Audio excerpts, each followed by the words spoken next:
बंद हो आज Bharat Pakistan high voltage match सामना को आसिला बड़ अपडेट भांगिब क्रिकेट प्रेमी हृदय भारत और पाकिस्तान आज टी20 मैच बातिल हो। हाँ दर्शक बंधु अधिक खेल खबर चैनल को सब्सक्राइब करूँ। चलतु एवं खबर जाना।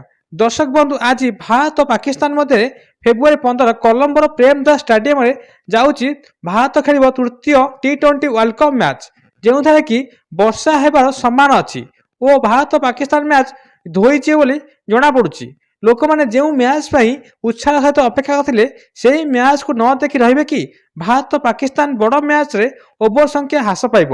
यही प्रश्न उत्तर जानापी प्रथम कोलंबोर पाग को बुझा पड़ो।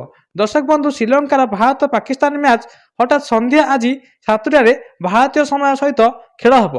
भारत और श्रीलंका सामान जोन अच्छा समस्या हूँ कोलंबोरे समान समय वर्षा हेब माने संध्या 7टार वर्षा होबार संभावना अच्छी कोलंबोर स्टाडियम। तेणुक आज मैच जदि वर्षा हुए ताहले मैच बातिल हो। जदि वर्षा हाड़ुची चेष्टा ओवर कमा जाई खेल कर किंतु समस्त क्रिकेट प्रेमी को आशा अच्छी वर्षा न हो संपूर्ण ओवर खेल जाऊ किंतु जदि वर्षा हुए ताहले ओवर संख्या ह्रास कर खेल कर हाई वोल्टेज मैच आज देखा दर्शक मध्य उत्कंठा जोर धरी। भारत एवं पाकिस्तान उभय टी20 रे 16 थर आमना सामना होती जो कि भारत 13टी मैच जीति बेले 3टी मैच पराजय होती।